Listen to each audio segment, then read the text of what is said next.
Hello everyone, this is part 4 of What If Naruto Left Konoha to Save His Life, and I hope you guys enjoy this video and to like, to subscribe, to share, and check out the playlist, to see more comment down below. Now let's start the intro. They call me a god. They call me a god. They call me a god. Join my membership, the perks are great. It's in the description. Be sure to like and subscribe, it gives me more motivation. Enjoy. Sakura leaned over the railing as ship moved across the open water. The coast of Tea Country and beyond that Fire Country could still be seen in the distance as the Ice Nation ship headed out to sea. Suddenly a hand came to rest on her shoulders. "How are you doing, Sakura-chan?" asked Naruto as he joined her on the railing. "Fine. How is my brother?" asked Sakura. "Strangely, he is still sleeping after I removed the sleeping justu. I have one of my Anbu standing watch over him. The moment he is up, she will bring him up here," said Naruto. "You know, I still accept to wake up and everything that has happened over the past few years was all a dream. Sasuke and Danzo never happened. The prisons, the deaths, and my best female friend isn't going to be used a baby factory for Sasuke," said Sakura sadly. "Sakura-chan, I have no idea what you went through, but at least your brother and you will have a happy life from no one," said Naruto as Sakura nodded. "Yeah," said Sakura. "Naruto, is this ice village made out of ice?" "No, Sakura-chan, it is actual like Fire Country, maybe with a little bit colder winters but not much," said Naruto. "Then why is it called Ice Country?" asked Sakura. "Because running all the way around is a chain of mountains, all with glaciers coming from each and every one of them," said Naruto. "In the center of the ring of Glacier Mountains is a flat plain that goes on for miles with rivers running through it. The soil is great for growing food, and the village is located where the three major rivers that run through the plain all cross." "Sounds nice," said Sakura with a smile. "Wait till you see it at sunrise. The light from the sun bounce off the ice makes the mountains shine," said Naruto as Sakura smiled even more. "Can't wait to see that. Sounds beautiful," said Sakura. "It is," said Naruto as Sakura yawned before placing her head on Naruto's shoulder. "Looks like you could use some sleep as well, Sakura-chan." "I guess I could," said Sakura. "Come on, I'll take you to a bed," said Naruto as he led Sakura through the hatch of the ship and down a flight of stairs before he opening a hatch. They entered a large room with double-stacked bunk built right into the wall with a large table and chairs in the center of the room. A white-haired woman dressed in the Ice Village Anbu gear minus the face mask sat at the table with a glass of water in her hand. When Naruto walked in, she jumped to her feet. "Sir, Reiji Haruno is still asleep," said the woman as she pointed toward one of the bunks where Reiji was laying sound asleep with a blanket over him. "That's okay, sire. I think the both of us need some sleep," said Naruto as Sire nodded before getting into the bunk next to her brother. "Sweet dreams, Sakura-chan," said Naruto as Sakura closed her eyes and let sleep take her. "Stay still, Sasuke-chan," asked Ino as she held Sasuke's arm trying to heal him. "If you don't hold still, even my medical skills can't repair this. I don't know how he did it in one hit, but he broke your arm in 3 places." "It wasn't just one hit, woman," growled Sasuke as he remembered the blows. Flashback. "Now for the broken bones part," said Naruto as Sasuke's eyes widened as Naruto raised his free arm above his head before bringing his elbow down on top of Sasuke's arm. However, before even the pain hit Sasuke, Naruto's arm had raised itself inches above Sasuke's broken arm before going down in a completely different spot. End flashback. "He is so damn fast," growled Sasuke. "No, you're the best, Sasuke-kun. You were just worried about me, that's why you got your arm broken," said Ino as Sasuke glared at her. "Woman, you could be bleeding on the floor and I would not care," said Sasuke as Ino applied more healing chakra to Sasuke's arm as he rested in a hospital bed. "You don't mean that," said Ino with a smile as Sasuke shook his head. "Ino, you and everyone else is a tool for me to complete my goals. You just happen to be the tool Danzo chose as my tool to rebuild my clan," said Sasuke. "Just give it time, Sasuke-kun," said Ino, "and then the very thought of any harm coming to me will fill you with dread." Sakura opened her eyes to see her little brother sitting at the table with that Sire woman playing what appeared to be chess. "Check," said Sire as his brother moved a piece as the woman smiled. "For a kid, you're pretty good," as she moved another piece. "Thanks," said Reiji with a smile as he moved a piece. "Check. I stand corrected, very good," said Saya as Sakura stood up and walked across the deck and sat down. Morning big sis, said Reiji, well more like afternoon. What time is it anyhow? Asked Sakura as she noticed that Naruto was still asleep in his bunk. 3, said Saya, I am sorry I haven't induced myself earlier, I am Saya Miento, I am part of Naruto-sam's Anbu squad. Nice to meet you, I am Sakura Haruno, said Saya with a smile, Naruto always talks about you. What did he talk about? Asked Sakura as Saya moved a pawn on the board. A lot of different things, said Saya, don't worry it's all good, except I don't understand why would you hit him. You know I don't really know anymore, said Sakura as her brother moved a piece, maybe it's because I was an idiot. Well live and learn, said Saya as she pushed a bishop. Checkmate, good Mac kid, maybe you'll be able to beat in a few years. Wait till you have to go out against Shikamaru, Saya, said Naruto as both women looked to see him sitting in the bunk. Shikamaru, isn't that the genius guy, who has never lost a chess match? Asked Saya. Yeah, he and Temari are heading toward the moon village, said Naruto. Temari isn't that the sand genius? Asked Saya again. Yeah, they got married in secret because they would have been ked. I told them to head to Gem where a friend of mine would bring them over, said Naruto. I see, then I will have 2 new people to look out for the chess master TLE, said Saya before looking at Reiji with a smile, and a new changer to keep an eye on. Danzo sat in his office rubbing his temples in an attempt to stop the growing headache. We got played by the demon from the beginning. He won and he also made the future Hokage look like a weakling, took a very scared medical ninja, made a lower clan have a council vote and controls the most powerful business in the entire village. Could this get any worse? Thought Danzo as a knock came from the door. Enter, said Danzo as a black-haired man with a small ponytail and 2 scars running across his face walked into the room. Shikanara, what can I do for you today? Lord Hokage, I was wondering if you have gotten my son's weekly report. He normal sends a message for us along with and we haven't heard from him in a week and a half, said Shika as Danzo looked at him. No, we haven't, said Danzo. Well, you know the windstorms they have out there, it's just his mom is worried about planning Shikamaru's wedding to Liz Hataki in the spring, said Shika. True, they do have a lot of sandstorms and Massager hawks tend to get lost in them, said Danzo. Tell you what, Shika, I will send a squad to the sand to investigate. Thank you, Lord Hokage, said Shika as he turned and walked out of the room. Later that night, after the sun had set and a full moon had risen over the ocean, Sakura found herself walking the halls of the ship. Her brother was busy playing yet another board game with Saya. Where is Naruto-kun? Asked Sakura to herself as she made her way to the open deck. She walked on alongside one of the railings until she reached the bow of the ship. Where could he have gone? She added as the waves gentle broke. She turned around to head back inside when she noticed that Naruto was standing on the highest deck just above the bridge. Sakura quickly made her way back inside before going up a flight of stairs and onto the deck. She stood there for a moment just watching as Naruto looked up at the starry sky. You would be so proud of both of them, said Naruto as he kept looking at the moon before looking back at something in his hand. He then placed the item into one of his vest protects. You can come out now, Sakura-chan. Sakura slowly walked over and joined Naruto. Sorry, Naruto-kun, I didn't want to disturb you. You can never disturb me, Sakura-chan. I was just talking to an old friend who isn't with me anymore, said Naruto as Sakura nodded her head. It wasn't uncommon to see a ninja talking to the people they had lost. Kakashi would always talk to his friends' names on the memorial stone and she would talk to Tsunade photo or Naruto's photo when he was gone. Anyone I know? Asked Sakura. No, she isn't anyone you would know, said Naruto. Then tell me about her, said Sakura. Sure, I don't see why not, said Naruto as he pulled out a photo of a woman from his vest pocket. This is Kya of the Heaven Village. Heaven Village, isn't that in the extreme north of Lightning Country?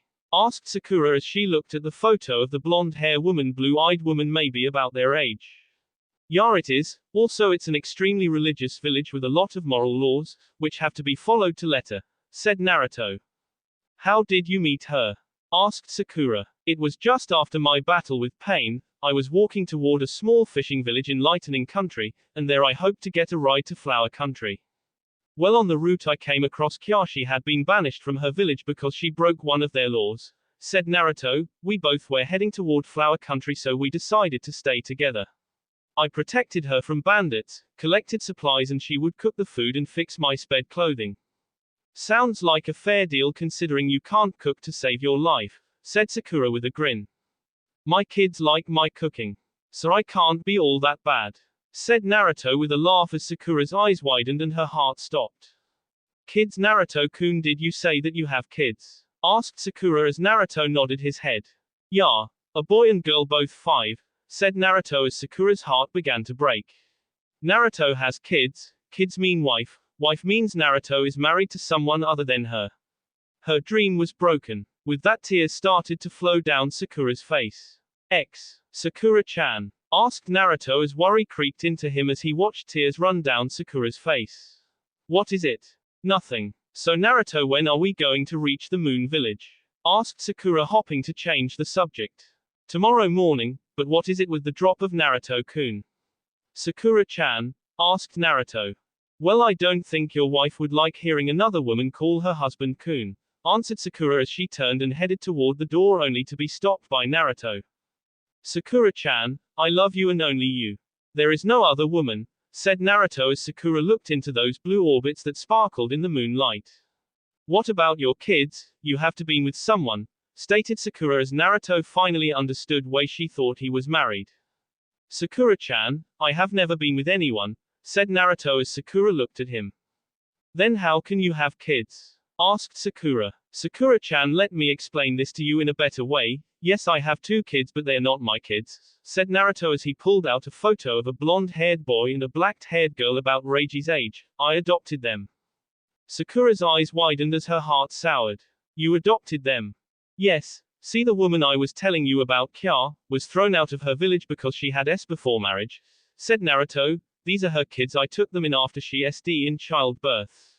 Meanwhile, back in the Leaf Village, Hinata sat on the edge of her and Kiba's bed looking at the photo she had of Naruto, just after he returned to the village from his training TS. He was standing on top of a telephone pole, his black and orange jacket to show a white shirt under it. He had his hands in his pants pocket just looking out over the village. Naruto-kun, thought Hinata as she ran her fingers across Naruto's body. Hinata-chan? Asked Kiba as he walked in dressed only in a pair of sweatpants. Hinata just looked up at her husband before looking back at Naruto's photo.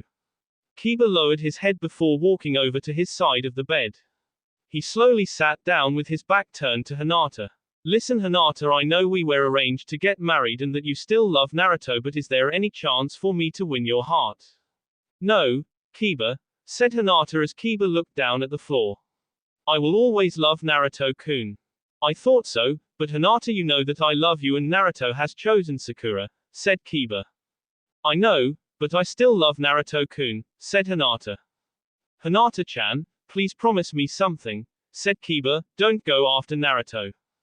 Kiba, I don't think I can make that promise, said Hinata as Kiba turned around and turned her head to look at him. Please Hinata, that would be your 3rd violation, they would KO you and I don't want to lose you, said Kiba as Hinata looked down. Please promise me. Okay, Kiba, I will not go after Naruto-kun for a while, said Hinata as Kiba raised an eyebrow. That was a pretty fast change of mind. Why? Asked Kiba. Because at the hospital while they were checking my eyes they found out that I am pregnant. Kiba, you are going to be a father, said Hinata as she turned away from a stunned Kiba. Kiba just sat there wide-eyed as Hinata lied down looking away from Kiba, turned off her light and fell asleep. So these 2 kids are Kya's? Asked Sakura to Naruto. Yeah, Saito and Katara are her kids. It wasn't right for me to let them grow up alone or in an orphanage, said Naruto, so I took them in. Naruto-kun, you're so sweet and kind, said Sakura as she placed a hand on Naruto's cheek causing him to blush. Sakura-chan, I only did what anyone would have done, said Naruto as Sakura shook her head. No, you're not. Most people would have just let those little kids go to the orphanage. It takes a big heart, a heart like yours to take them in, said Sakura as she stepped closer to him. Yes, get closer to that man, cheered in a Sakura. Naruto-kun, I want to say I am so sorry for everything I did to you when we were younger. All the punches, all the names I called you and all the times I didn't take you up on your offer for a date. said Sakura as tears formed in her green eyes. Sakura-chan, said Naruto softly as Sakura felt one of his fingers come up to her face and used them to remove her tears. You have nothing to say sorry for.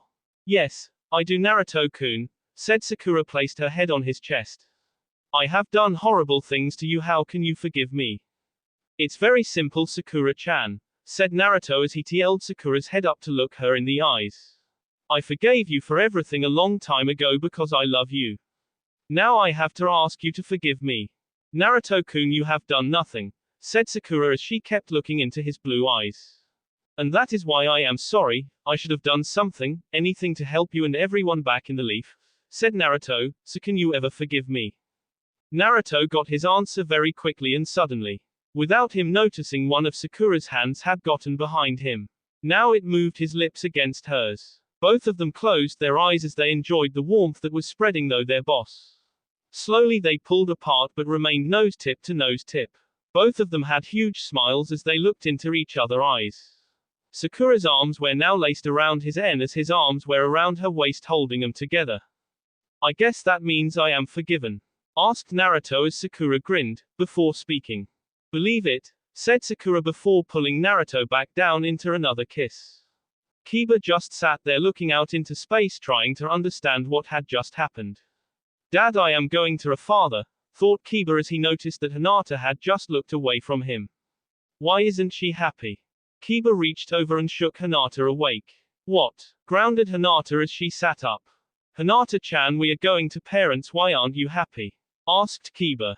You want the truth, Kiba? Said Hinata as looked into Kiba's eyes. Of course, said Kiba. I am so happy to be having a kid, I am just not happy that you're the father, said Hinata as Kiba's eyes widened. What? Asked a confused Kiba. I always dreamed about being a mother, but it was to mine and Naruto-kun's kids, not yours. This just took away one of my last dreams, that is why I am not happy, Kiba. So good night. With that, Hinata lied back down and turned away from Kiba. Miles away, Naruto and Sakura pulled away from their second kiss. There is just one thing I don't understand about what happened to Kya, said Sakura. What? Most of those religious villages would have just forced the two people to marry, so why did they banish Kya? Asked Sakura. Wouldn't they have just forced her to marry her kid's father? It isn't that simple, Sakura-chan, said Naruto as they pulled apart and lowered his head. See, Kya was rode by a wandering ninja who just left her when he was finished. They banished her because she was wrapped, yelled Sakura as formed a fist. Yes, said Naruto, since the ninja had left the villages they couldn't force a marriage, so they did the next thing they could. They banished her, yelled Sakura as Naruto nodded. That isn't fair. Whoever said life is fair was lying, said. Come on, let's head to bed. The next morning Sakura awoke only to find her brother and Naruto's bunks was gone. She jumped out of bed and walked up a flight of stairs only to find Reiji and Naruto sitting at one of the long tables in the galley. Morning, sister, said Reiji with a smile as he ate up some more noodles. Reiji, what are you eating? Asked Sakura. Ramen. I can't believe you say it's bad, said Reiji, it tastes so good.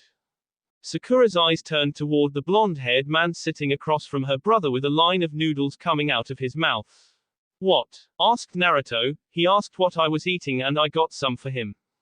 Even after all these years you still eat ramen in the morning? Asked Sakura. Well, no, only when I am on a ship. For some reason it's the only thing I can keep down if the ocean gets bad, said Naruto as Sakura nodded her head. Wait, I thought you said we would be reaching the moon village this morning. Asked Sakura. Yeah. Actually, we docked 5 minutes ago. We were going to come wake you up after we finished eating, said Naruto as Sakura just glared at him. You should have just woken me up, said Sakura as Naruto and her brother finished their ramen. Sorry, Sakura-chan, but you looked peaceful. I couldn't wake you up, said Naruto as Sakura shook her head. He can be such an idiot sometimes, thought Sakura. But a sweet and lovable idiot, responded inner Sakura, causing the outer Sakura to smile.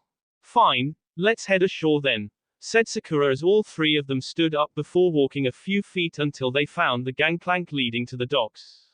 Standing there waiting for them was Sire. Good morning, sir, said Sire as Naruto smiled back. Morning, sire, said Naruto as he stepped onto the dock. Sir, A message arrived from local HQ. A Shikamaru and Temari Nara is waiting for you there, said Sire as both Naruto and Sakura smiled.